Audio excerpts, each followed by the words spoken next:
Oke, nah ini kita akan melanjutkan materi kita ya. Eh, Materi kita terkait teori antrian. Jadi, oke, suara saya masih terdengar ya? Halo? Masih, Bu. Oke ya. Nah, Terdengar, Bu. terdengar ya, karena jam dini mau hujan.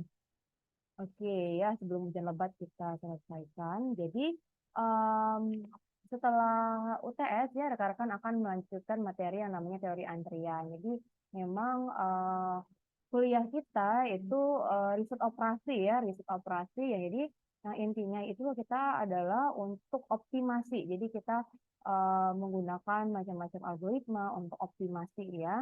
Jadi, sebagai mahasiswa sistem informasi, kita harus tahu gitu bagaimana sih menerapkan algoritma untuk optimasi ya, mungkin aja kita nanti punya usaha atau apa gitu kan ya, tentunya kita ya nggak mau rugi lah ya. Nah, kita lihat di sini teori antrian ya, materi yang sudah saya share di LMS. Nah, oke, di sini kita lihat ya, kenapa sih latar belakang kita perlu belajar mengenai teori antrian. Kalau kita lihat ya di sini misalnya ada orang yang bikin usaha.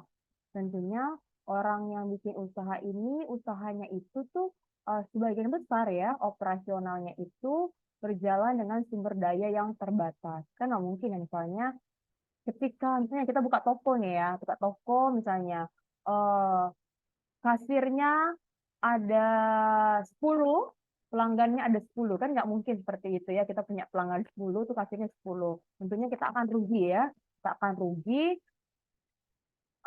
kita akan rugi untuk membayar gajinya gitu kan ya. Jadi sebagian besar ya operasional usaha itu berjalan dengan sumber daya yang terbatas.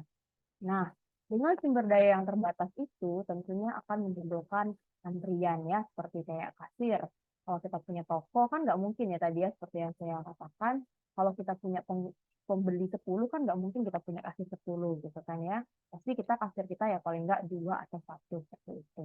Nah, jadi dengan usaha itu berjalan dengan sumber daya yang terbatas, maka itu menimbulkan antrian ya, menimbulkan antrian. Nah, kita lihat ya di sini apa sih masalah yang timbul karena antrian. Yang pertama itu adalah pemborosan. Nah, misalnya ya, ketika kita mengantri di rumah sakit, misalnya seperti itu ya, atau mengantri di mana. Tentunya ketika kita ngantri itu pastikan kalau di rumah sakit itu, oh ada kantin, oh ada orang yang jualan, atau yang apa, pasti kan kita akan belanja gitu kan, makan, itu menjadi pemborosan. Yang kedua, ketidaknyamanan nih. Jadi karena ada antrian itu menimbulkan ketidaknyamanan ya, karena kita bosan menunggu gitu kan ya, capek kita menunggu gitu. Nah, masalah yang ketiga yang timbul karena adanya antrian ini adalah munculnya biaya. Biaya langsung maupun biaya tidak langsung. Nah, biaya langsung ini adalah biaya yang muncul karena harus menyediakan fasilitas pelayanan. Nah, ini saya ingin kita diskusikan ya. Nah, kira-kira Anda sebagai owner toko nih ya, sebagai owner toko, taruhlah tokonya itu laris banget ya, laris banget, terus pembelinya itu rame dan antriannya itu panjang gitu kan ya. Sehingga masalah yang timbul karena antrian tersebut adalah munculnya biaya, yaitu biaya yang langsung. Kira-kira sebagai owner dari toko ini, biaya langsung apa yang kalian keluarkan gitu sebagai akibat dari antrian? Kira apa? Biaya langsung yang dikeluarkan. Misalnya kalian punya toko nih, kemudian oh panjang nih antriannya, rame pelanggan yang datang. Kemudian sebagai owner toko, kalian itu masalah yang timbul itu adalah akan mengeluarkan biaya langsung ya. Nah, kira-kira biaya langsung apa yang kalian keluarkan sebagai owner toko ya karena akibat dari antrian ini? Kira apa? Ayo, sebagai owner toko, biaya langsung apa yang kalian keluarkan ya sebagai akibat dari antrian? Oke, silakan. Gimana Rokib? Apa sebagai owner toko, kamu biaya langsung apa yang kamu keluarkan nih sebagai akibat dari antrian? Gimana? Oke, yang lain gimana?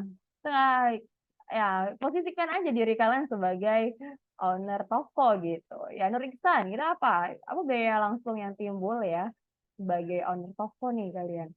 Jadi ada antrian nih, sehingga akan menimbulkan biaya langsung sebagai owner toko. Kira-kira biaya langsung apa yang kalian keluarkan? Yuk.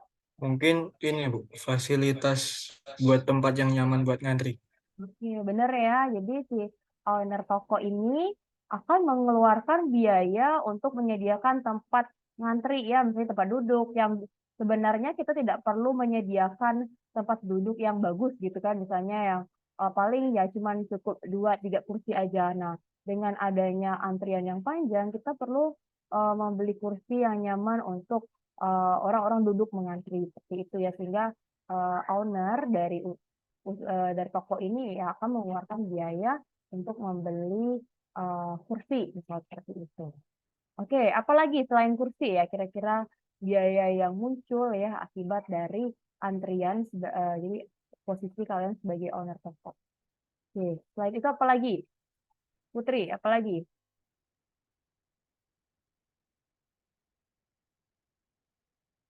Mungkin ini kali ya Bu, konsumsi. Konsumsi baik banget ya tokonya ngasih konsumsi. Oke, mungkin aja ya kayak kita misalnya ngantri, misalnya kayak di tempat klinik kecantikan, misalnya kayak di Bening atau di Natasha, saya pernah gitu kan ngantri. Ada ini apa namanya kayak pantry-nya gitu kan ya, ada apa minuman yang disediakan, misalnya kayak susu Milo yang ada dispensernya gitu kan, atau green tea ya seperti itu ya. Memang jadi dengan adanya antrian si owner toko harus menyediakan fasilitas supaya orang yang ngantri tadi itu merasa nyaman, nggak lari gitu kan ya, karena kita akan mempertahankan mempertahankan pelanggan potensial ya. Oke, ya selain tadi ya ada kursi, menyediakan minum dan juga ini tempat parkir ya yang perlu kita perhatikan. Jadi si pemilik toko ini dia harus memperhatikan tempat parkir. Jadi misalnya, oh pelanggan banyak nggak bisa parkir gitu kan, akhirnya menyewa tempat parkir gitu ya. Nah itu biaya langsung yang muncul akibat dari antrian. Nah ada yang namanya biaya tidak langsung ya.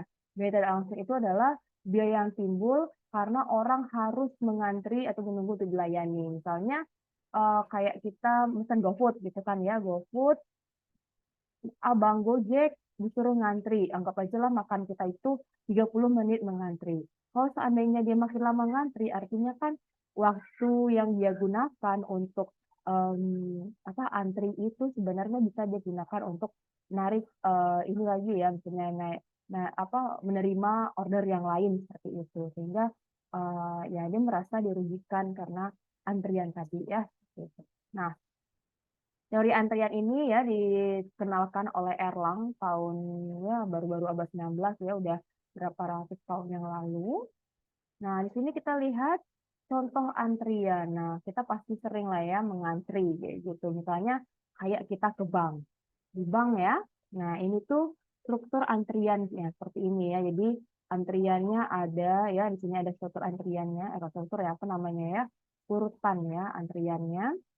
Di sini masukkan, misalnya contoh ya, nasabah datang, jadi inputannya itu adalah nasabahnya datang, kemudian sistemnya apa? Sistemnya adalah bank. Kemudian apa yang ngantri? Garis tunggunya itu apa ya? Jadi orang yang ngantri, nasabah ya, nasabah yang ngantri. Kemudian apa fasilitasnya? Siapa yang melayani gitu ya? Yang melayani itu adalah kasir. Kemudian nasabahnya pulang. Nah, seperti itu ya alur dari antrian. Nah, contoh lagi ya kayak pesawat nih ya. Pesawat. Jadi inputannya itu adalah pesawatnya datang, kemudian sistemnya itu adalah lapangan terbang ya, lapangan terbang. Kemudian apa yang mengantri? Yang mengantri itu adalah pesawat ya, pesawat dia saling mengantri ya, menunggu di landasan. Kemudian fasilitasnya itu adalah runway-nya ya, landasan pacu. Kemudian pesawatnya terbang gitu kan. Nah, itu urutkan ya contoh dari antrian. Nah, misalnya seperti kalian sebagai mahasiswa ya, registrasi mahasiswa baru misalnya. Nah, sebenarnya kita ngantri nih di BAK ya untuk registrasi. Kalau zaman dulu sih sebelum adanya e-regis, e-akad itu, mahasiswa itu datang tuh ke BAK tuh. Nah, jadi mahasiswa datang, masukannya adalah mahasiswa datang, kemudian sistemnya itu adalah registrasi mahasiswa. Terus apa yang mengantri? Mengantri itu adalah mahasiswa. Kemudian apa yang memberi siapa ya gitu kan ya, atau di mana memberikan fasilitas itu ya itu di pusat registrasi. Kemudian keluarannya itu adalah mahasiswanya pergi. Nah, itu ya urutan dari antrian ya, urutan dari sistem antrian. Sama kayak gini ya, kayak di pengadilan juga. Masukannya itu adalah kasus datang gitu kan ya. Kemudian sistemnya apa? Itu adalah schedule sidang pengadilan. Kemudian apa yang mengantri? Yang mengantri itu adalah kasus yang akan disidangkan itu yang mengantri ya. Kemudian fasilitasnya adalah pengadilan. Kemudian outputnya adalah kasus selesai. Nah, jadi di urutan-urutannya ya. Oke. Nah, sekarang kita lihat ya gambaran dari sistem antrian ya seperti yang kita lihat tadi ya yang di sini. Nah, ini adalah sumber masukannya. Sistem antriannya ya di sini ada antri, kemudian ada fasilitas yang melayani, kemudian selesai dilayani keluar gitu ya. Ini seperti kita ngantri di bank ya, kita ngantri, kemudian ada fasilitas pelayanannya itu teller ya, kemudian selesai dilayani. Oke, kemudian kita lihat di sini elemen-elemen pokok dalam sistem antrian ya kita pahami dulu karena di sini tuh banyak sekali istilah-istilah ya. Nah, di atas tadi tempat kita singgung ya, ada yang namanya sumber masukan ya atau inputannya gitu. Nah, sumber masukan di sini bisa kita sebut dengan ini ya populasinya gitu kan ya. Jadi sumber masukan ini adalah sesuatu ada seseorang lah ya. Sumber masukan ini adalah sesuatu yang akan menggunakan fasilitas pelayanan ya. Jadi sumber masukan itu adalah sesuatu yang akan menggunakan fasilitas pelayanan. Nah, misalnya kayak kita ngantri di bank tapi populasinya itu adalah orang ya. Jadi sumber masukan itu adalah bisa orang, bisa barang atau bisa binatang ya. Misalnya sumber masukan antrian di bank. Oke, berarti itu adalah orang yang seperti itu. Atau sumber masukan untuk antrian di landasan pacu. Berarti itu adalah ini ya barang gitu ya, pesawat. Jadi sumber masukan itu adalah sesuatu yang akan menggunakan pelayanan. Jadi sesuatu yang akan ngantri ya, sesuatu yang akan menggunakan pelayanan. Jadi ini bisa juga disebut dengan populasi. Nah, untuk populasi itu bisa terbatas ataupun tak terbatas. Oke ya, tadi ya mengenai sumber masukan. Nah, di sistem antrian itu juga ada namanya itu pola kedatangan.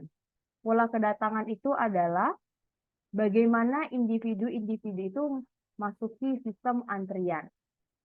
Pola kedatangan ini bisa konstan ataupun acak. Nah, jadi bagaimana individu-individu itu masuki sistem antrian itu dia mengikuti distribusi Poisson. Jadi kita asumsi kita bahwa pola kedatangan itu adalah mengikuti distribusi Poisson. Mungkin rekan-rekan yang pernah belajar statistika itu ada namanya distribusi Poisson ya.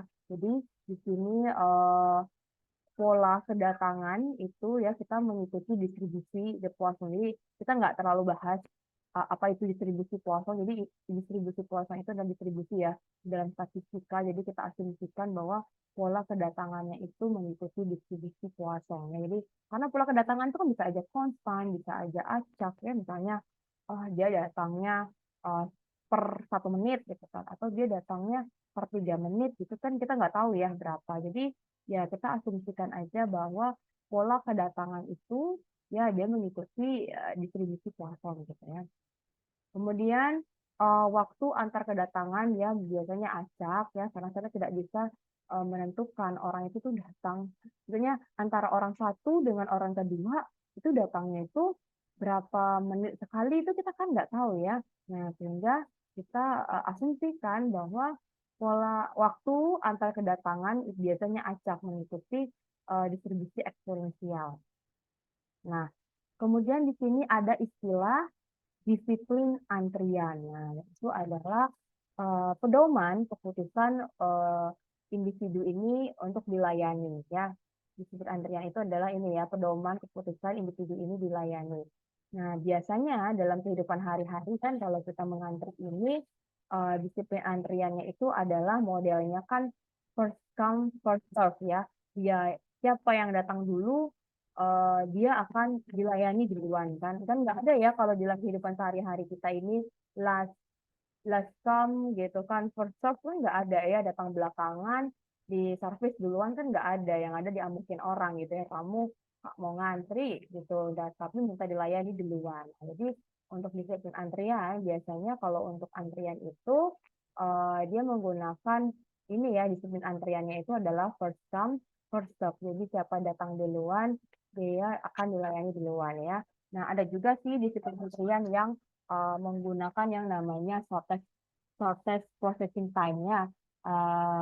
Misalnya kayak kita belanja di Alfamart. Kalau seandainya kita belanjanya cuman ada orang yang belanjanya satu troli, ada yang orang belanjanya cuma ciki satu doang kayak gitu, karena ciki satu doang. Pasti Mbak yang di Alfamart dia akan ini ya memprioritaskan orang yang jajan cuma ciki aja satu gitu kan ya, ketimbang orang yang belanjanya satu troli gitu. Nah, itu contoh shortest processing time. Jadi yang waktu pelayanannya itu lebih sedikit dia akan dilayani duluan gitu. Nah, berikutnya ada istilah kepanjangan antrian. Artinya antriannya itu ada yang terbatas, ada yang tidak terbatas. Misalnya kayak di bank itu kan nggak tahu ya antriannya itu berapa batasannya sehari. Kayaknya nggak terbatas ya, cuma batasin jam aja. Tapi kalau di praktek dokter, biasanya kan ada ya batas antrian. Misalnya malam ini dokter hanya 20 pasien per malam, seperti itu ya. Nah, ini contoh kepanjangan antrian ya. Ada yang antriannya itu terbatas, ada antriannya itu tidak terbatas ya. Kemudian ada istilahnya tingkat pelayanan. Nah, tingkat pelayanan itu adalah waktu yang digunakan untuk melayani individu dalam sistem ya. Jadi waktu yang digunakan untuk melayani setiap individu dalam sistem. Nah, misalnya kayak gini ya, tingkat pelayanannya itu misalnya 60 orang per jam misalnya gitu ya. Berarti dia itu bisa melayani 60 orang per jam. Gitu ya, itu tingkat pelayanan. Kemudian tadi ada istilah keluar ya, nanti ya. Keluaran itu berarti individunya itu sudah selesai dilayani ya, dan kemudian dia dilayani ada peluangnya kembali ke populasi awal ya. Gitu.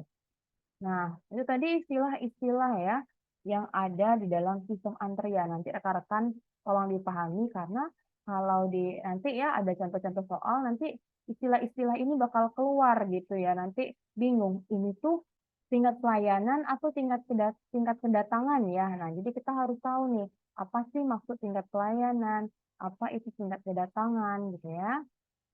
Nah, oke ya, ini ya tingkat pelayanan tadi, waktu yang digunakan untuk melayani ya. Satuannya adalah unit per jam atau orang per jam. Misalnya kayak tadi ya, bisa melayani 60 orang per jam. Nah, berikutnya ada istilah struktur antrian ya. Struktur antrian. Nah, jadi ada macam-macam ya, macam-macam struktur antrian. Oke, saya ganti slide lagi. Kita lihat ya. Nah, ini. Struktur antrian. Jadi yang paling umum ya, yang paling umum yang terjadi di seluruh sistem antrian ada 4 model. Ada 4 model struktur antrian. Yang pertama ini adalah single channel, single phase ya. Single channel, single phase artinya antriannya itu satu jalur. Ya, jadi jalur untuk memasuki sistem pelayanannya itu cuma satu ya, satu jalur antrian. Kemudian fasilitas pelayanannya itu cuma ada satu fase. Artinya kamu ngantri cuman kemudian kamu dilayani cuman ada satu fase ya, satu fase pelayanan, habis itu pulang gitu. Nah, yang seperti ini di mana kalian pernah mengalaminya? Antriannya satu jalur, kemudian dilayaninya itu hanya satu kali, kemudian pulang gitu. Di mana biasanya yang seperti ini? Biasanya ngantri di mana yang Pom kayak gitu? bensin. Pom bensin, iya ya. Kita kan ngantri satu jalur, kemudian kita isi bensin, terus pulang gitu kan ya.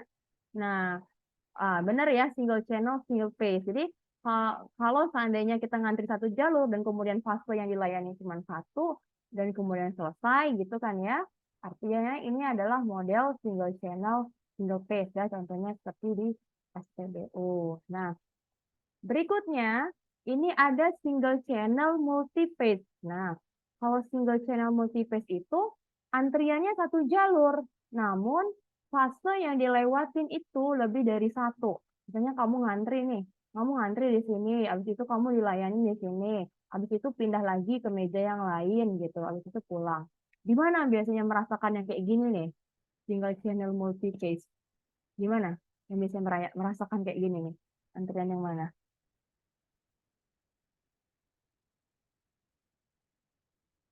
Mungkin pada saat cek kesehatan, Bu.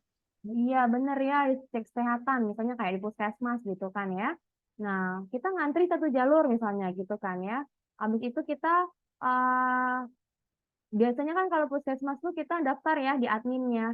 Nah, habis itu selesai di adminnya itu, nanti adminnya bilang, iya Bu, tunggu di situ ya, di depan ruangan dokter gitu. Nah, habis dari ruangan dokter, kita ke apotek. Habis dari apotek, kita pulang. Jadi, single channel multi-phase itu artinya kita antrinya satu jalur, namun fase pelayanannya itu lebih dari satu, sehingga fase pelayanannya itu berurutan gitu ya. Misalnya kayak tadi tuh di puskesmas, kita ngantri satu jalur, kita ke admin BPJS-nya, habis dari admin kita ngantri lagi ke ruangan dokter. Habis dari ruangan dokter kita ngantri lagi ke ini ya, ke apotek. Nah, itu contoh single channel multi-phase, antrian satu jalur, namun fase yang dilewatin itu lebih dari satu ya. Sama kayak apa ya? Oh, kalau mungkin kalian ngerasain ya, saya ini kan mahasiswa zaman dulu ya, yang belum ada sistem online-onlinean. Saya dulu registrasi ya di IPB dulu itu, eh, saya masuk gitu kan registrasi itu ada beberapa, saya ngantri lah satu jalur gitu karena ada beberapa meja yang harus dilewati. Meja pertama ngecek berkas, meja kedua ngecek apa lagi, meja ketiga ngecek apa lagi. Nah, itu contoh single channel multi-phase ya. Jadi ingat aja, single channel artinya antriannya satu jalur, namun fase yang dilewatin itu lebih dari satu ya. Nah, kemudian ada lagi istilahnya multi-channel single phase ya. Multi-channel single phase berarti antriannya itu jalurnya tuh banyak gitu kan ya. Jalur antriannya banyak, namun fase yang dilewatin itu cuman sekali gitu ya, cuman sekali. Jadi jalur yang saya gambarin, misalnya begini kayak di bank ya, di bank tuh kan teller, anggap aja lah di bank Mandiri yang di Celana itu loh ya. Nah, ini ada tellernya, ada satu, ada dua, ada tiga ya. Nah, dia tuh antriannya banyak ya. Jadi jalur antriannya banyak nih. Jalur antrian satu, dua, tiga. Jadi orang yang ini ke teller satu, orang yang ini teller dua, orang yang ini ke teller tiga. Nah, antriannya itu ya satu jalur ini ya, sorry, antriannya ini banyak jalurnya. Antriannya ini banyak jalurnya, namun fase yang dilewatin itu ya cuma sekali gitu kan ya. Misalnya kayak kita ke teller, orang yang ini ya udah dilayanin di mbak tellernya ya udah dia pulang gitu kan ya. Orang yang ini mengantri di sini udah dilayani terus dia pulang. Ini juga ya, orang yang di sini dilayani oleh teller kemudian dia pulang. Nah, ini adalah contoh multi channel single phase ya. Antriannya banyak jalur, namun fase yang dilewatin itu cuma sekali. Kita nggak lihat ini ya. Kalau di sini tuh kita nggak lihat, Bu, tapi ini tellernya ada tiga. Iya, tapi kan fase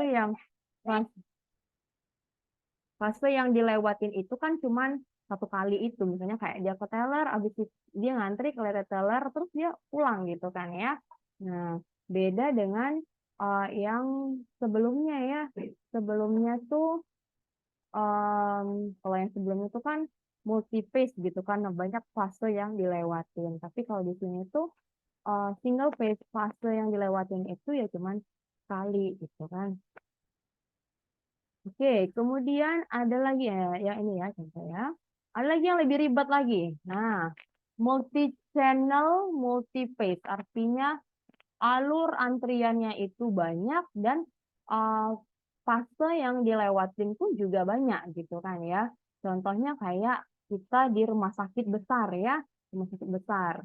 Nah, kalau saya gambarin misalnya di sini di rumah sakit yang besar tuh, anggaplah di sini kita kan ngantri itu misalnya ya ngantri di BPJS di rumah sakit yang besar. Anggap aja lah ada 3 antrian. Di sini kita ngantri untuk di BPJS ya. Oke, ini di sini misalnya kita ngantri ya. Nah, kemudian setelah kita ini ada poli ya. Misalnya ini poli anak, ini adalah poli THT, ini adalah poli jiwa, misal seperti itu ya. Terus ini adalah poli gigi gitu. Nah, jadi misalnya ya anggap aja lah orang yang ini ya saya hitemin, saya bunderin. Dia ngantri ke admin BPJS. Dari admin BPJS dia kan mau berobat ke THT, akhirnya dia ke sini. Anggap aja orang yang ini ya. Orang yang ini dia registrasi ke admin BPJS. Habis itu dia mau kemana? Boleh ke jiwa. Ya, orang yang ini mau kemana? Oh, dia daftar nih di antrian BPJS. Kemudian dia mau berobat ke poli anak. Nah, jadi untuk multi channel, multi phase artinya di sini antriannya ya, jalur antriannya itu banyak ya di sini. Jalur antriannya itu banyak. Nah, kemudian fase yang dilewatin juga banyak gitu kan. Jadi awalnya dari BPJS, kemudian yang poli anak gitu kan ya. Habis itu dari sini dia kemana lagi misalnya ke apotik, nah seperti itu. Jadi kita mengidentifikasinya ya kita ingat aja bahwa kalau multi channel itu artinya jalur antriannya banyak. Multi phase artinya fase yang dilewatin itu lebih dari satu ya, karena di sini kan dia melewati admin BPJS, habis itu dia ke poli THT, di THT dia ke apotek. Terus apa Bu bedanya dengan yang sorry.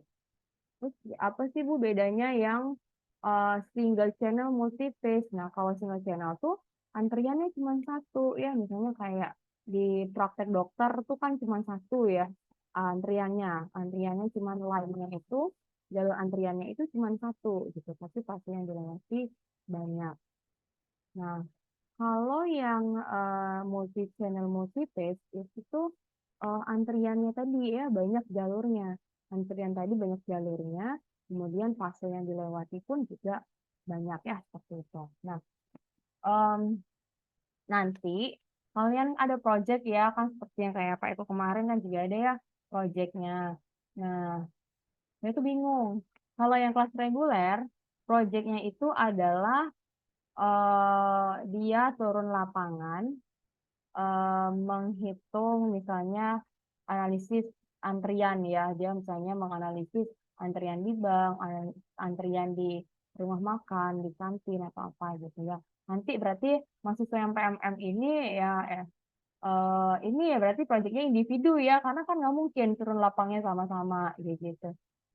Atau gini, yang Purwokerto ini kosannya sama-sama atau enggak? Sama, Bu. Oh sama, udahlah kalau sama-sama. Izin, Bu. Ya, UPN juga 3 orang, Bu. oke, sama. Saya pikir ada ikut yang ini ya, jauh-jauhan kosannya. Oke deh ya. Yang Purwokerto berapa tadi? 4, Bu. 4. Ya udah lah, berarti ada 2 tim ya. Tim Purwokerto sama UPN. Berarti yang Purwokerto berempat, satu tim. Yang UPN bertiga ya, bertiga. Jadi nanti proyeknya menganalisis teori antrian. Misalnya kalian melihat nih antrian di kantin. Dia menggunakan jalur apa sih? Misalnya jalurnya single channel, single phase, seperti itu kan ya. Hitung ya tingkat kedatangan, tingkat pelayanan, ya utility-nya seperti apa. Itu nanti kita bahas ya. Nah, sekarang kita lihat-lihat aja dulu teori-teorinya. Oke ya, tadi itu adalah struktur antrian ya, struktur antrian yang ada ya, ada 4 nih struktur antriannya, single channel, single phase ini ya, single channel multi phase, multi-channel single page, kemudian multi-channel multi-page. Jadi ingat aja, kalau multi-channel tuh berarti jalur antriannya banyak. Kalau multi-page itu apa? Berarti fase yang dilewati itu banyak. Ya. Nah, kemudian kita masuk lagi ya, ada namanya disiplin antrian. Nah, jadi biasanya antrian itu gimana sih ininya ya, keputusan untuk pelayanannya itu seperti apa. Nah, jadi ada 5 macam ya disiplin antrian. Yang pertama itu adalah first in, first out ya, first in, first out berarti. Atau first come, first serve. Jadi yang datang duluan pastinya yang duluan dilayani gitu kan ya. Jadi pelayanannya itu disesuaikan dengan urutan kedatangan. Individu yang pertama kali datang dia akan dilayani terlebih dahulu ya. Jadi istilahnya FIFO ya, first in first out atau first come first serve. Oke, kemudian yang kedua ada LIFO. LIFO last in first out ya, datang belakangan keluar duluan ya, atau last come first serve, datang terakhir dilayani duluan. Nah, kalau untuk FIFO nih ya biasa lah ya, kayak kita ngantri ke kasir kan, orang yang datang duluan dia yang akan dilayani duluan ya, seperti itu. Nah, untuk last in first out dia datangnya belakangan nih tapi dilayani duluan, atau dia belakangan datang tapi keluarnya duluan. Nah, ini kira-kira apa sih contohnya? Ada nggak sih di kehidupan nyata kita menggunakan disiplin antrian ini, LIFO ya, last in first out? Ada nggak kira-kira yang menggunakan last in first out? Nggak ada ya kalau untuk manusia ya, kalau antrian tuh. Ada di mana? Biasanya di ini Bu, di apa namanya, di kayak tempat apa, kayak rumah sakit gitu. Biasanya yang umum sama yang BPJS diduluin yang umum. Oh itu ada lagi, ada istilahnya priority nanti itu. Nah, tapi kalau yang datangnya belakangan, keluarnya duluan, ada nggak sebenarnya? Kalau yang tadi ya BPJS tadi tuh ini, yang umum tuh ada nanti namanya disiplin antriannya priority. Nanti ada priority-nya. Nah, ada lagi nggak contoh yang lain tuh? Nggak ada ya kadang ya, kalau kita pikir ya orang datang belakangan. Biasanya LIFO tuh bukan untuk manusia deh ya. LIFO tuh biasanya kayak gini, kayak kayak uang, kayak uang di ATM. Kan kalau uang di ATM itu kan nyusunnya bertumpuk ya. Kan uang di ATM tuh nyusunnya bertumpuk. Nah, ketika ada proses ngambil uang, pasti kan yang atas, yang atas itu diambil duluan ya kan ya.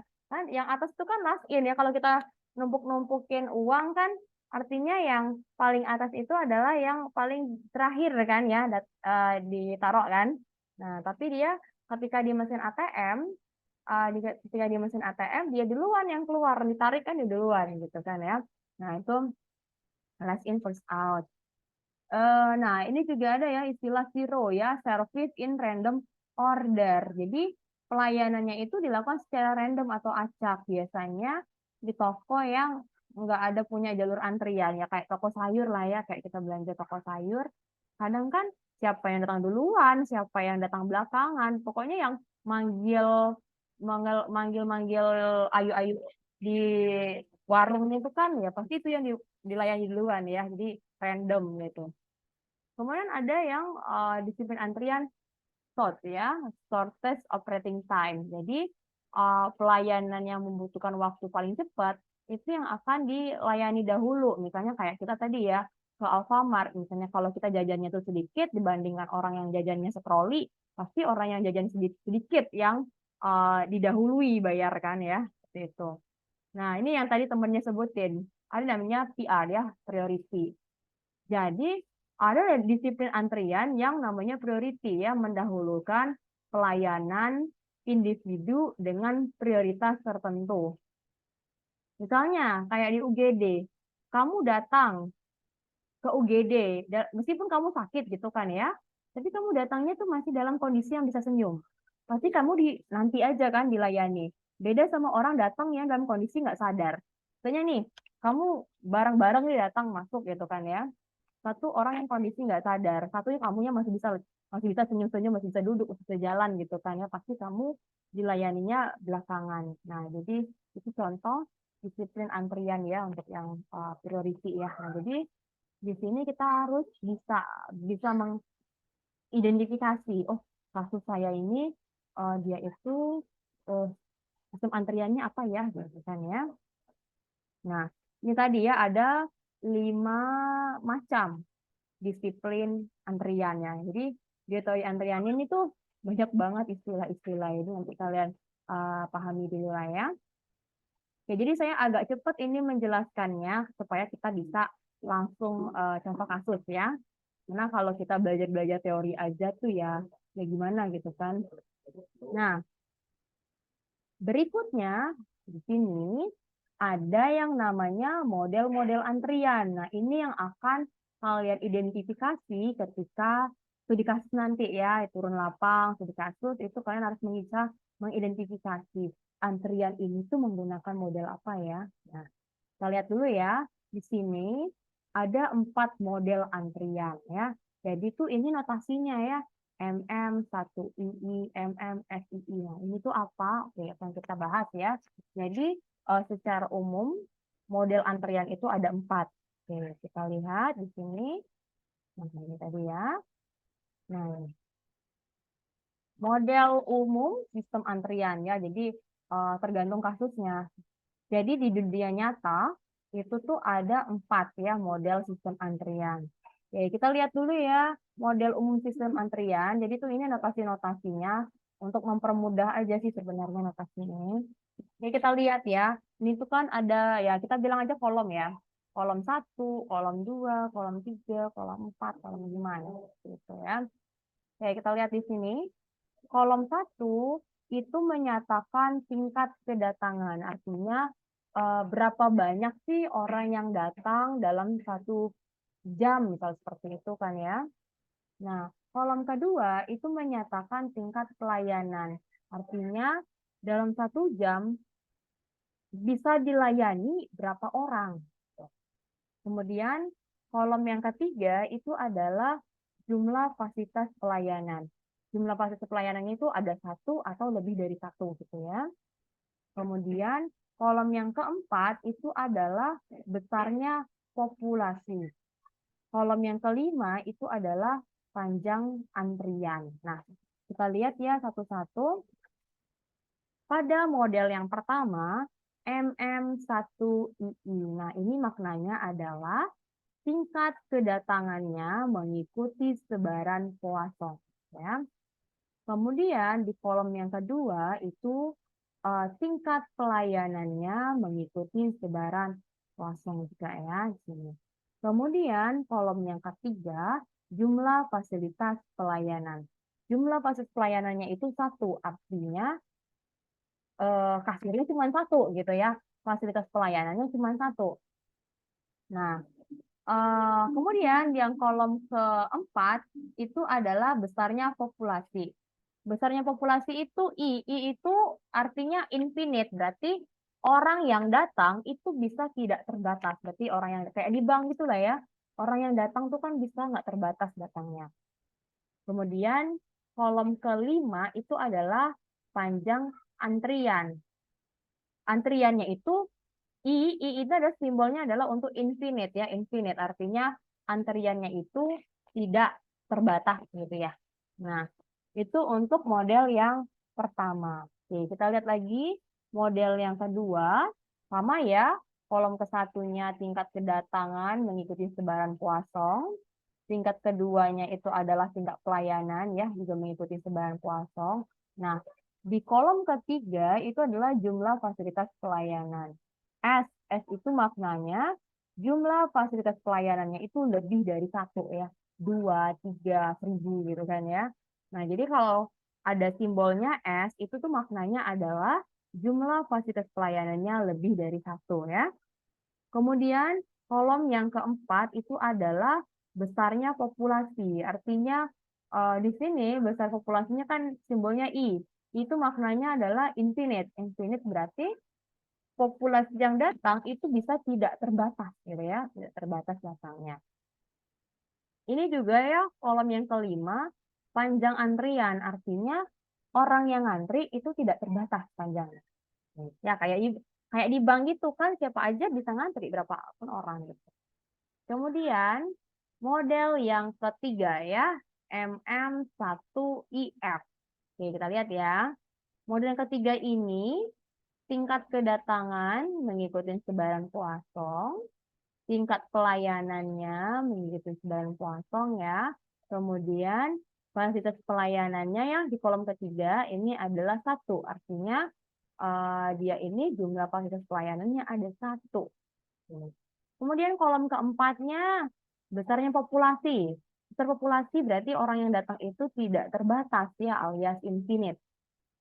Kemudian kolom kelima, nah panjang antrian. Panjang antriannya F, artinya finite. Berarti orang yang ngantri itu terbatas ya. Orang yang ngantri itu terbatas. Maka di sini simbolnya F ya. Jadi model ketiga ini adalah model untuk yang antriannya itu terbatas ya. Panjang antriannya terbatas. Contohnya yang kayak gimana sih, Bu? Contohnya gini, misalnya kalau kita ke praktek dokter, dokternya bilang, malam ini tuh antrian cuma 20 ya. Nah, itu artinya ya itu finite gitu ya, finite dia terbatas. Nah, untuk orang yang datang atau individu yang datang infinite ya, karena kan orang mau datang bebas aja kan ke klinik itu, tapi pas nyampe sana perawatnya bilang, maaf Bu, antriannya hanya 20 malam ini ya, pasti kan dia pulang gitu kan. Jadi tapi di sini adalah model antrian yang antriannya itu terbatas ya. Nih, sisa antriannya itu panjang antriannya finite terbatas.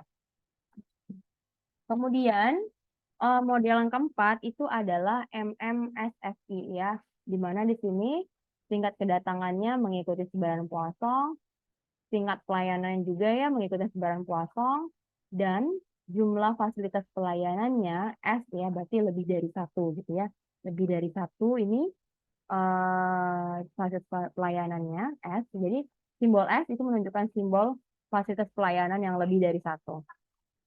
Kemudian di sini di kolom yang keempat itu adalah besarnya populasi ya, besarnya populasi di sini simbolnya F, artinya populasi yang datang itu finite ya, terbatas gitu. Kemudian panjang antriannya I, infinite ya. Nah, ini ada 4 model antrian yang biasa orang gunakan ya di kehidupan sehari-hari. Oke, sekarang sebelum kita studi kasus ya, kita lihat ini ada notasi. Oke. Ada yang masih ingat ini tuh simbol apa kalau di fisika biasanya nih? Model-model ini nih. Lambda. Oh iya, benar lambda ya, lambda. Nah, lambda ini adalah dia itu menotasikan ini ya, tingkat kedatangan rata-rata ya. Rata-rata orang datang per jam itu berapa? Misalnya orang datang ke supermarket ini rata-rata datangnya 60 orang per jam. Nah, itu adalah tingkat kedatangan ya. Notasinya itu adalah lambda. Kemudian ada ini ya, separ lambda, artinya waktu antar kedatangan. Berarti antar orang satu ke orang yang lain itu tuh waktu antar kedatangannya itu berapa? Misalnya, oh antara orang satu dengan orang lainnya itu jaraknya tuh 5 menit gitu kan ya. Nah, jadi di sini tuh satuannya unit per jam ya. Berarti 1 per lambda ya, waktu antar kedatangan rata-rata itu satuannya adalah jam per unit. Artinya satu orang itu berapa sih datangnya gitu ya. Sorry. Berapa jam sih per orang gitu. Jadi waktu antar kedatangan rata-rata. Antara orang yang satu dengan orang yang lain itu jaraknya berapa jam dia datang. Oke. Ini notasi apa nih? Oke, ingat ini notasi apa ini? Atau kita belajar statistika dasar sering banget nih kita sebut-sebutin.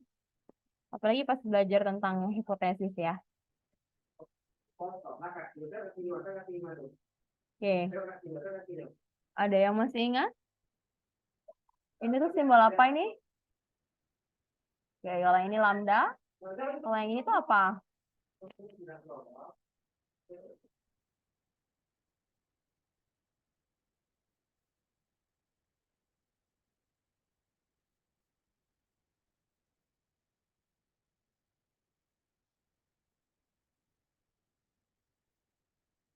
Oke, gimana? Ada yang tahu ini simbol apa?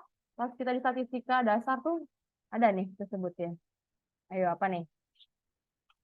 Yang tahu? Oke, ini MIU ya, MIU ya, sebetulnya MIU. Jadi MIU ini adalah tingkat pelayanan ya, jadi tingkat pelayanan satuannya unit per jam. Berapa orang sih yang bisa dilayani dalam 1 jam ya gitu ya, itu tingkat pelayanan. Kemudian ada 1 per MIU ya, 1 per MIU yaitu waktu pelayanan. Jadi 1 orang itu bisa dilayani berapa jam ya. Nah, ini jadi MIU itu adalah tingkat pelayanan. Satuannya adalah unit per jam ya, atau orang per jam boleh. Kalau seandainya itu adalah orang gitu. 1 per MIU itu adalah waktu pelayanan rata-rata. 1 orang itu bisa dilayani berapa jam ya. Ya. Kemudian ada simbol N ya. N itu adalah jumlah individu dalam sistem. NQ, NQ itu adalah jumlah individu dalam antrian. NT itu adalah jumlah individu dalam sistem total. Artinya orang yang lagi ngantri plus orang yang lagi dilayani ya. Jadi simbolnya NT. Kalau NQ ini adalah banyak orang yang ngantri itu berapa.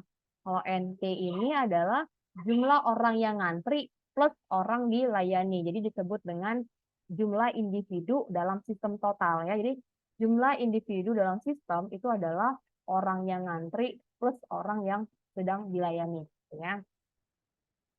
Sama juga nih, teki. Teki itu adalah waktu yang di berapa lama sih orang ini ngantri ya. Jadi teki itu adalah waktu rata-rata yang digunakan untuk orang tuh ngantri gitu. Nah, satuannya jam ya. Kemudian TT itu adalah rata-rata dalam sistem total ya. Artinya lama orang ngantri plus lama orang dilayani ya. Gitu. Kemudian ada S tadi ya. S itu adalah jumlah fasilitas pelayanan. P itu adalah tingkat utility ya, tingkat utility. Tingkat kegunaan. Tingkat kegunaan gitu ya. Jadi kalau tingkat kegunaan itu kan maksimalnya 100%. 100% itu berarti kan dia optimal ya gitu. Nah, jadi kita mau lihat nih, apakah dengan misalnya ngebandingin ya, dengan 2 teller, dengan 3 teller, mana tingkat kegunaannya yang paling optimal? Apakah dengan menggunakan 2 teller atau 3 teller ya? Nanti karena kita analisis nih. Jadi tingkat kegunaan itu mau melihat seberapa besar ya kegunaannya. Kalau paling optimal itu adalah 100%. Kalau di atas 100% artinya sistem ini tuh over ya, over capacity, overwork gitu. Jadi nggak pegang lagi. Kalau di bawah 100%, artinya kan dia masih ada jeda ya untuk main-main, duduk-duduk, main HP, leye-leye, misalnya kalau kayak kasir gitu kan. Oke, kemudian ada lagi nih istilahnya PN ya, peluang individu dalam sistem. Oke, kita langsung aja ya masuk ke contoh kasus sistem antrian dengan model MM1II. Nah, sebelum masuk ke ke soalnya, saya akan mereview kembali, ingin bertanya kembali MM1II. Nah, 1 ini menunjukkan apa? 1 ini menunjukkan apa? Yuk.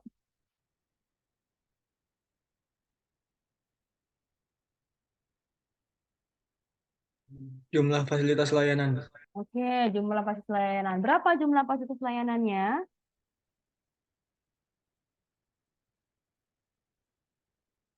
Berapa jumlah fasilitas pelayanannya?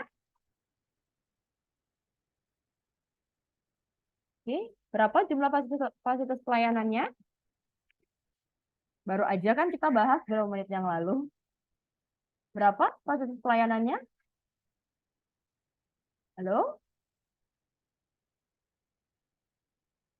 Di sini ada 4 ya model ya, ada MM1II, ada MMSII gitu. Nah, model yang MM1II ini tuh kan tadi temannya yang jawab ya bahwa ini tuh adalah jumlah fasilitas pelayanan. Oke, jumlah fasilitas pelayanan. Berarti jumlah fasilitas pelayanannya berapa yang ini? Berapa? 1. 1. Oke ya, 1. Oke. Kemudian kolom berikutnya, ini simbol I. Nah, I yang di sini maknanya apa ya? Simbol di sini. Nah, I yang di sini maknanya apa? Besarnya populasi, Besarnya tak terbatas. Oke ya, berarti populasinya infinite ya, tidak terbatas. Oke, yang berikutnya ini yang di sini adalah Panjang antriannya yang tak terbatas. ya, berarti good ya. Nah, jadi kita harus bisa nih membaca notasi yang ini. Jadi bisa kita bilang misalnya, oh ini sistem antrian yang ini tuh menggunakan model MM1II misalnya gitu. Jadi kita harus tahu nih notasi-notasinya ya. Oh, tingkat kedatangannya mengikuti sebaran kosong, tingkat pelayanan juga mengikuti sebaran kosong, jumlah fasilitas pelayanannya ada 1, orang orang yang datang infinite ya, nggak terbatas orang yang datang gitu kan.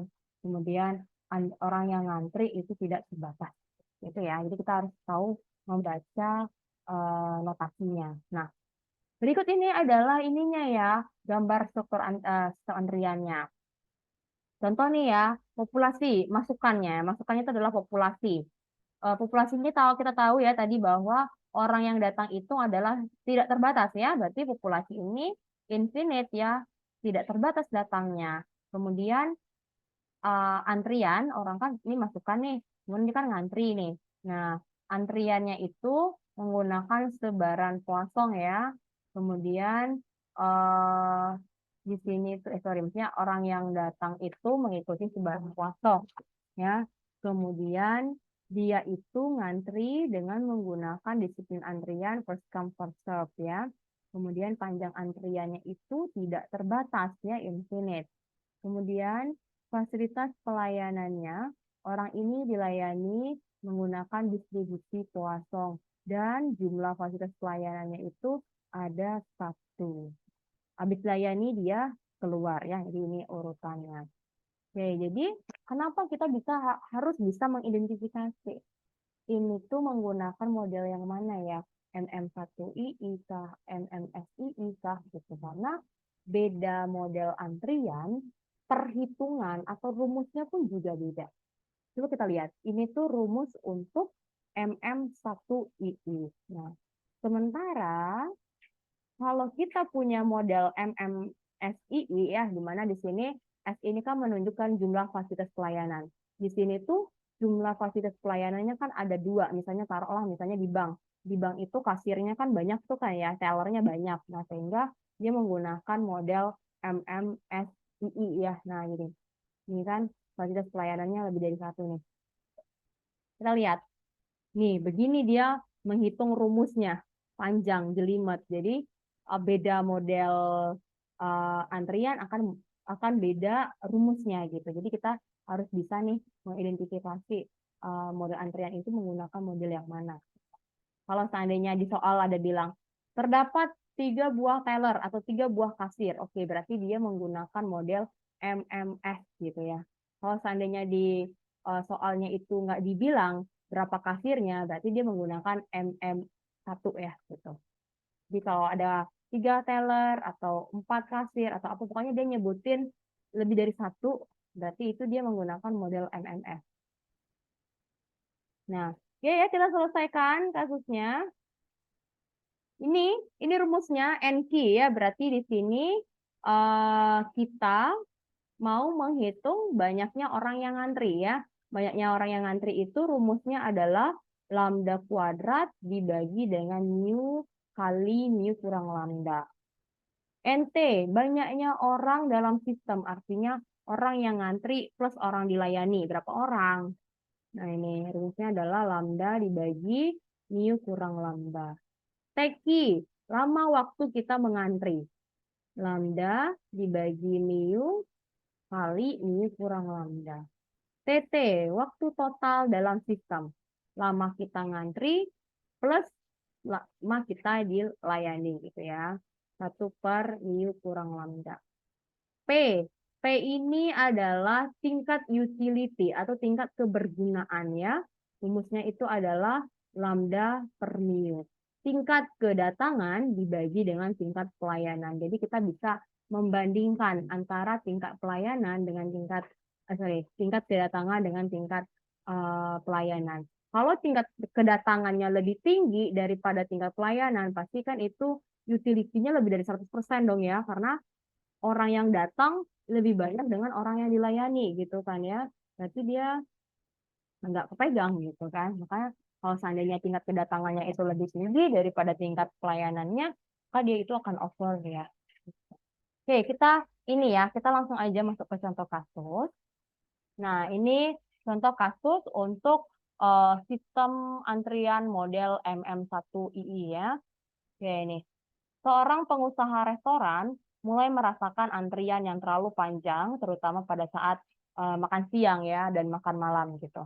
Nah, bagian konsumen juga tuh udah mulai ngeluh tentang panjangnya antrian ini.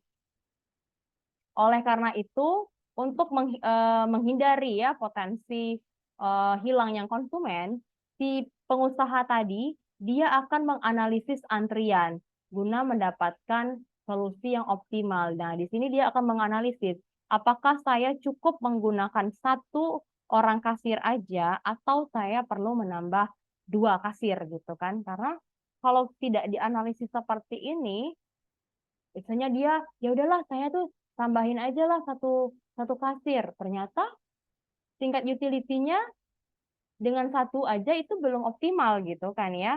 Kalau kita mau nambah 2 artinya kan kita buang-buang duit ya, karena kasir itu kan harus dibayar gajinya. Nah, jadi kita akan menganalisis apakah kita itu cukup menggunakan satu kasir ataukah harus nambah kasir. Oke ya, kita langsung aja. Nah, informasi awal yang harus kita miliki ketika kita mau menganalisis antrian itu adalah tingkat kedatangan.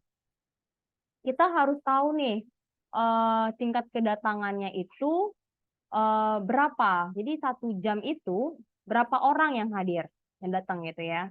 Berapa orang yang datang per jam, itulah tingkat kedatangan ya. Kemudian tingkat pelayanan, kita harus tahu dalam 1 jam ini kasir kita itu bisa melayani berapa jam. Dalam 1 jam ini kasir kita itu bisa melayani berapa orang. Jadi informasi awal yang harus kita miliki itu adalah tingkat kedatangan dan tingkat pelayanan. Cara nyarinya gimana, Bu? Caranya kita pantengin. Kita misalnya toko kita itu bukanya 5 jam sehari. Berarti kita pantengin selama 5 jam. Misalnya dari jam 8 sampai jam 9 berapa orang yang datang. Dari jam 9 sampai jam 10 berapa orang dan seterusnya. Kemudian kita rata-ratakan.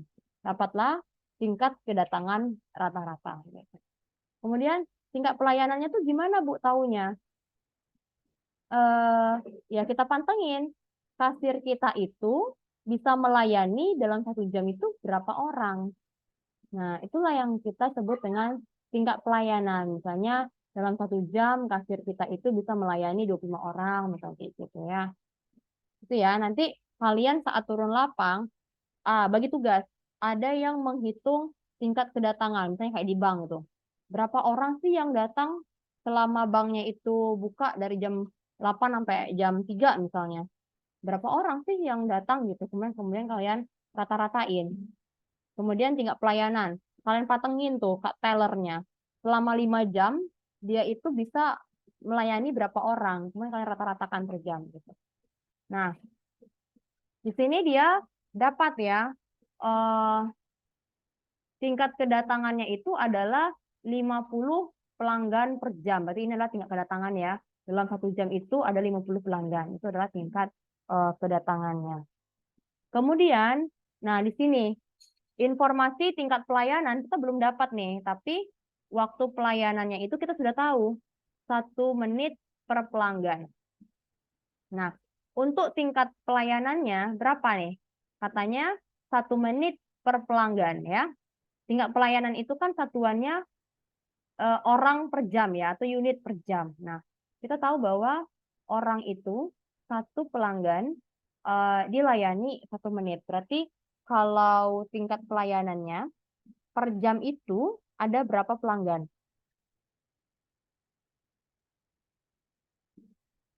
waktu pelayanannya itu adalah 1 menit per pelanggan.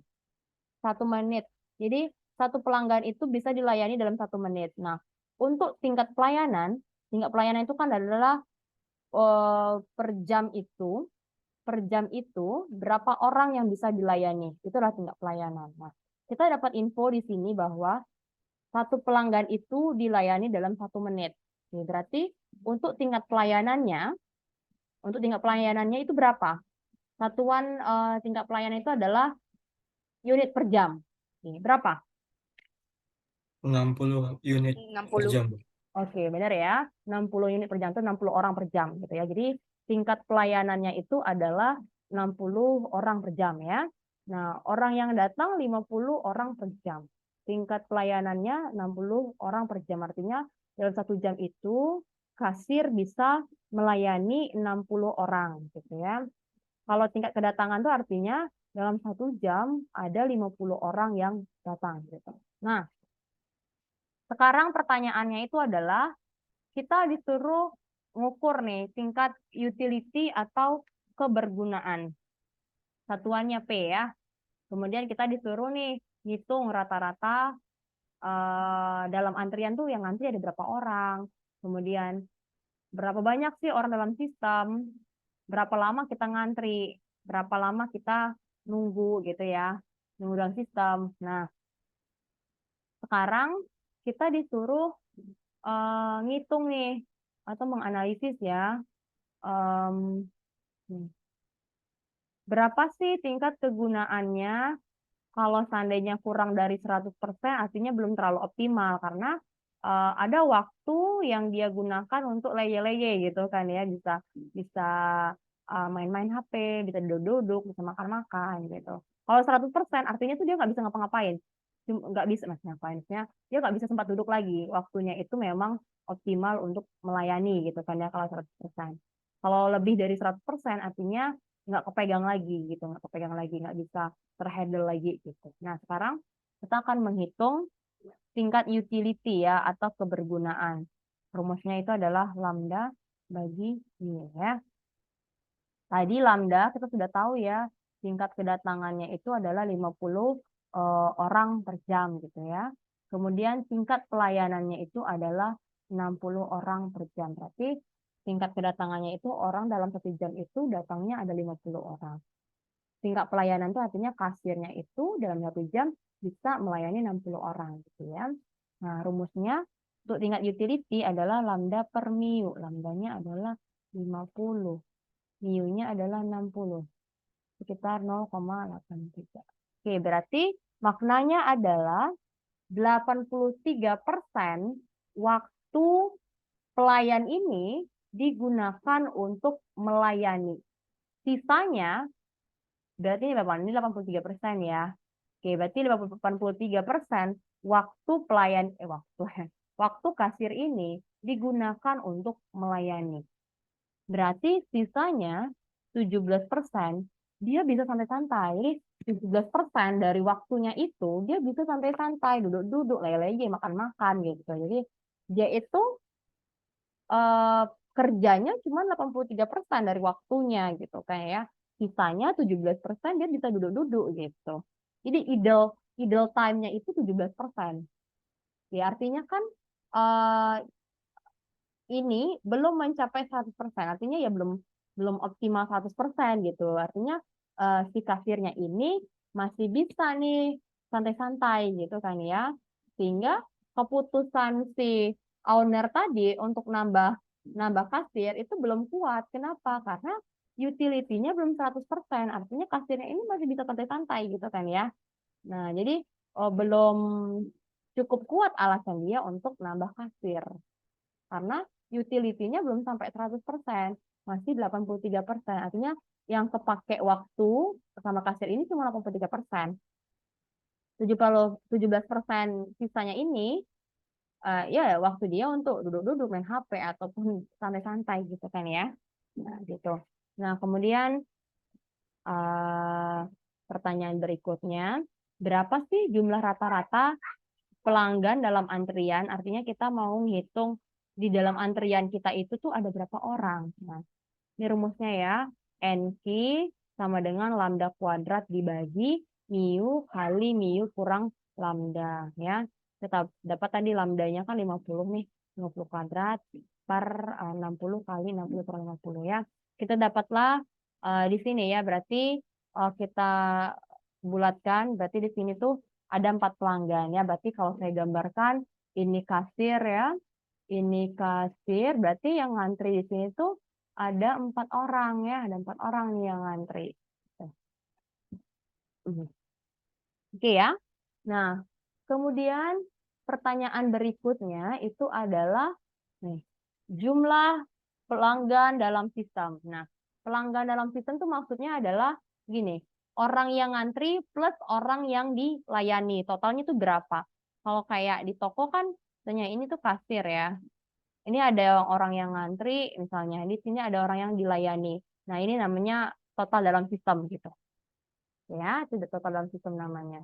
Nah, nih, saya akan gambarkan berapa sih rata-rata pelanggan dalam sistem ya. Berapa sih banyaknya orang yang di ngantri sama orang yang dilayani. Nah, di sini rumusnya adalah NT lambda per mu kurang lambda. Ini tuh 50 per 60 kurang 50 artinya ini ya. Lambda per mu kurang lambda. Ya, dapatlah 5 pelanggan. Berarti kalau bisa saya gambarkan seperti ini. Ini tuh kasir. Kan kita tahu ya tadi itu yang ngantri kan ada 4 orang ya. Nah, yang ngantri tadi kan 4 orang nih. Oke. Jelek banget bentar ya. Atas sini. Saya gambar lagi ya. Oke, ini sini tuh kasir ya. Ini kasir. Ini mbak kasirnya. Nah, kita tahu tadi yang ngantri itu ada 4 orang. Ini yang ngantri ada 4 orang. Katanya total dalam sistem itu adalah 5. Berarti orang yang dilayani berapa orang? Yang ngantri ada 4 nih. Total dalam sistem itu adalah 5. Berarti orang yang dilayani ada berapa? Ada? Totalnya kan satu. Iya benar ya, 1 ya. Nah ini. Kita tahu nih, total orang dalam sistem itu 5. Kita sudah ngitung nih tadi. Orang yang ngantri itu ada 4. Berarti orang yang dilayani ada 1 ya gitu. Jadi totalnya adalah 5. Ya. Tadi kita dapat nih ya sistem antrian tadi. 4 orang yang ngantri, terus jumlah total orang dalam sistem itu 5. Berarti orang yang sedang dilayani itu adalah 1 ya. Nah, berikutnya kita akan lihat lagi berapa lama sih waktu dia itu ngantri ya. Jadi 4 orang ini nih ngantrinya per orang itu berapa gitu kan ya. Nah, rumusnya itu adalah ini bukan weki ya, teki lah ya. Orangnya nih nggak konsisten deh. Teki ya. Time ya, time queue apa? Time ngantri. Weki waktu. Nah, itu kita konsisten aja ya, teki ya.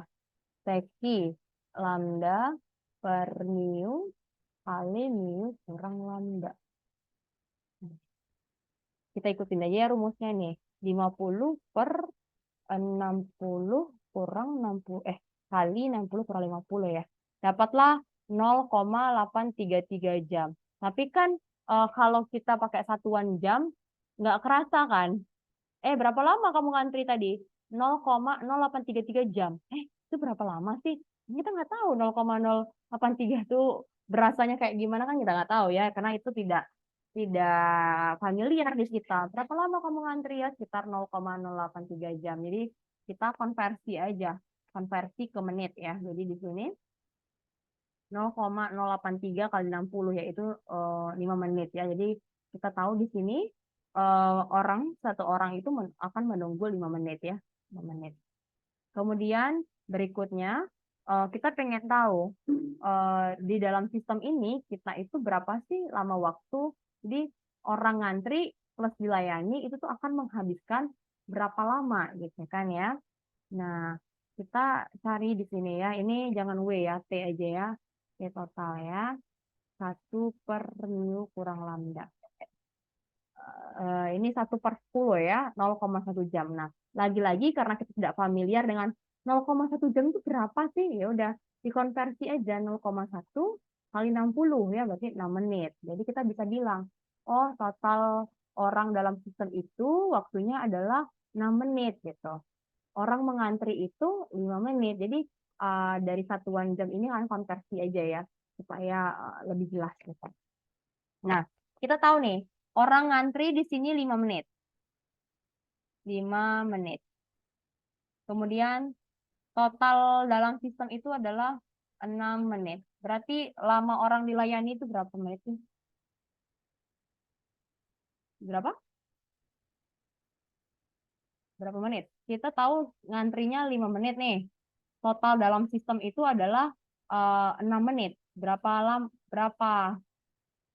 lama kita dilayani? Berapa? Ya. 1 Tadi menit, Bu. 1 menit. Oke ya, benar ya, 1 menit ya. Jadi total dalam sistem ini adalah 6 menit. Kita tahu bahwa kita dilayani 5 menit, berarti ya sisanya ya. Kita menunggu 5 menit, total dalam sistem ini adalah 6 menit, berarti kita tahu bahwa kita itu dilayani adalah 6 menit ya. Nah, jadi ini tuh bisa jadi pertimbangan untuk owner toko. Oh, ternyata orang yang antri itu cuma 5 menit, kemudian dia itu dilayani adalah 1 menit, berarti totalnya dia itu 6 menit lah. Jadi menurut kalian nunggu 6 menit itu nggak terlalu lah ya, nggak terlalu lama gitu. Jadi ini bisa jadi pertimbangan bagi pemilik toko. Oh ternyata nggak perlulah kita nambah kasir karena di sini rata-rata orang mengantri 5 menit dan dilayani juga 1 menit, berarti tidak terlalu lama gitu. Kemudian orang yang ngantri pun cuma 4 orang yang ngantri gitu kan ya. Terus kita lihat juga tingkat utility-nya. Di sini tingkat utility-nya itu 0,83 atau 83% ya, artinya belum sampai 100%. Berarti dia itu hanya melayani orang 83% dari waktunya. Berarti 17% waktu kerjanya itu masih bisa tuh duduk-duduk, main HP, makan gitu kan ya. Nah, jadi bisa jadi pertimbangan dari owner toko bahwa oh nggak perlulah kita ini ya meng-hire orang. Oke. Nah, ya udah maghrib ya di sana. Oke ya, mungkin materi kita tuh sampai ke MM1. Saya berharap rekan-rekan mohon dibaca lagi materinya ya supaya familiar dengan istilah-istilah sistem antrian ya.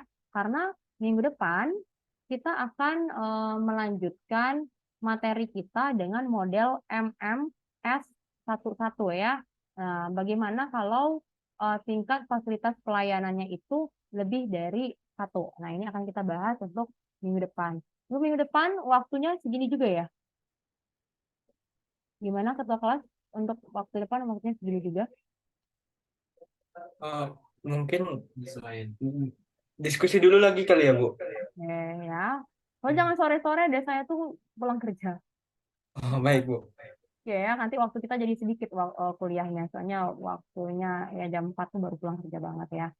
Oke ya, saya cukupkan. Ini ada recordnya, nanti akan saya share. Mohon dibaca kembali materinya supaya minggu depan kita diskusinya lebih enak ya, karena rekan-rekan sudah paham nih sama notasi-notasi yang ada di model antrian ya. Oke, mau dibaca lagi ke materinya. Oke, saya cukupkan. Terima kasih ya. Insya Allah kita jumpa lagi minggu depan. Mohon dibaca materinya ya. Oke, assalamualaikum warahmatullahi wabarakatuh. Waalaikumsalam Waalaikumsalam warahmatullahi wabarakatuh. Terima kasih, Bu. Selamat istirahat, Bu. Iya.